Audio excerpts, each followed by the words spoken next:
Hi guys, your girl Cache back with another video.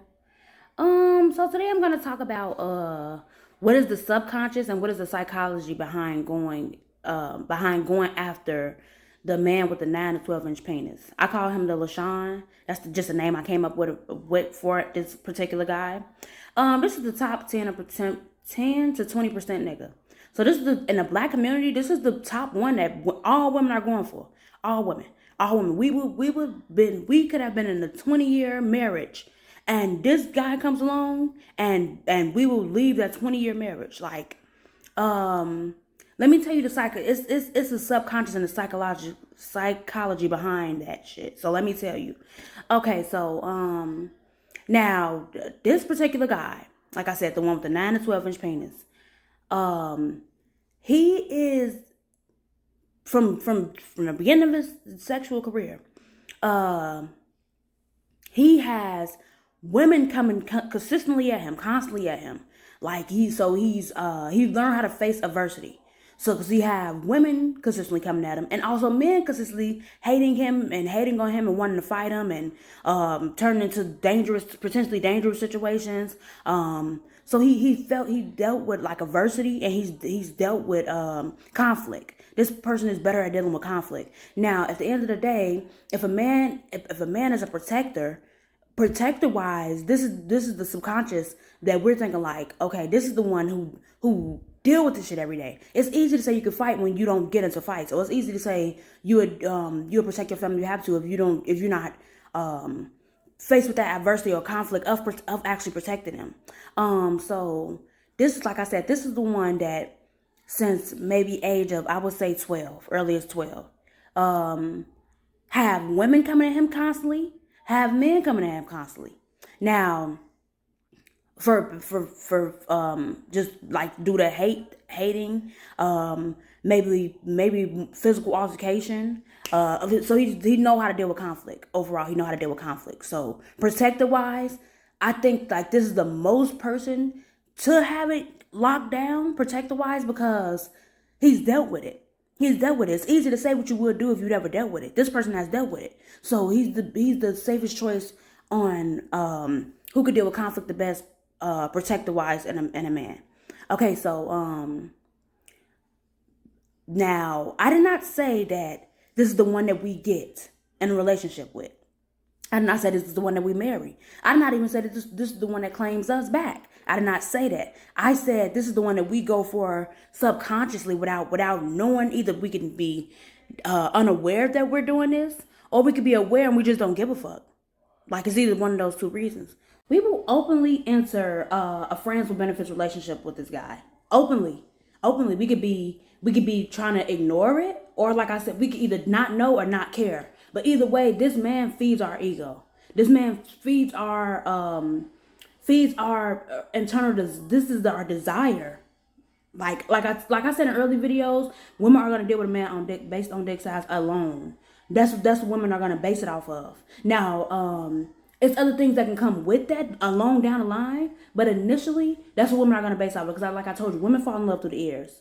So we don't initially know what a man sexually looks like. We don't know what that looks like. So after that, you would a lot of 9 to 12 inch penis men would notice.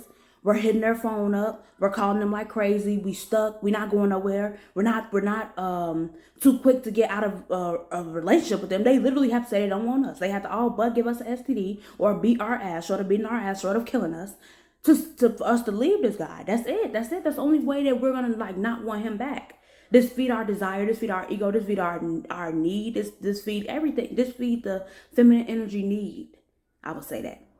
Okay, so now, like I said, we will openly enter a friends with benefits relationship. We will openly enter a friend relationship. We will openly enter a polygamy relationship. We will openly enter that shit with this nigga. We will openly do that with openly. Either we can not know or we don't give a fuck. One of the two. We will openly enter that with this. Now, like I told you, because of the fact that he is feeding. First of all, number one, he is feeding our ego, feeding our feminine need, our feminine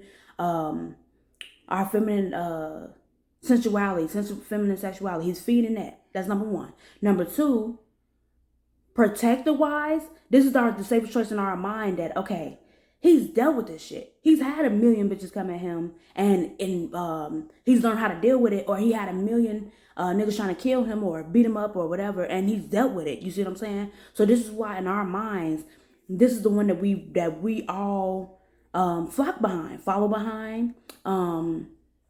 We were like with this one, it's just like this is the in the top, like I said, the top 10-20% nigga. This is like the highest level of the food chain. On food chains, this is the highest sexually sought out person on a man tree. This is the highest one. So this is the one that we go for. Like I said, it's not always a chance you will get him if you don't fit what he wants. You see what I'm saying? There's not always a chance you will get him if you haven't faced rain or rain, this rain and the sunshine. So when the days are good, when the days are bad, when the days are ugly, when the days are okay, like you haven't gone through enough with this particular guy. So like I said, this one typically we will give it about 10 years. 10 years. Strong 10 years. Strong, I mean like strong, going hard for this, basically going hard for this nigga for 10 years straight. 10 years straight to try to, in audition mode. We're basically in audition mode when we meet this guy. We're in audition mode. So, like I said, 10 years long, 10 years strong, 10 years deep with this nigga. And at the end of the day, we could still get left by this one. Only as faithful as his options, from what I hear. So, basically, we're gonna put the time in for this one. We're gonna put the time in. 100% we're gonna put the time in. Like I said, this may not always lead to marriage. It may not always lead to a relationship. It may not even always lead to a girlfriend position. But we gonna fight for it. We gonna fight for this shit. We gonna fight for it. And it's like I said, so basically it's like sometimes it's subconscious and then sometimes it's conscious. But I just want to put the message out there that this is the top man on the food chain. This is the top man. It beats out money. It beats out being old. It beats out being ugly. It beats out all that shit. This is when we breaking it down to primal levels, because money could be gone tomorrow. When we breaking it down to primal levels of survival, of how reproduction gets here, we're breaking it down to the most primitive level, which is sex. We're breaking it down to that. At the end of the day, this is the most sexually sought out person. This is the top of the sexual food chain for a man. And whether we know it or not, whether we don't give a fuck or not, this is the one that we're going for. So yeah, that's all I'm gonna say. Like, comment, share, and subscribe. Thank you, Sugar Cache. Thank you guys.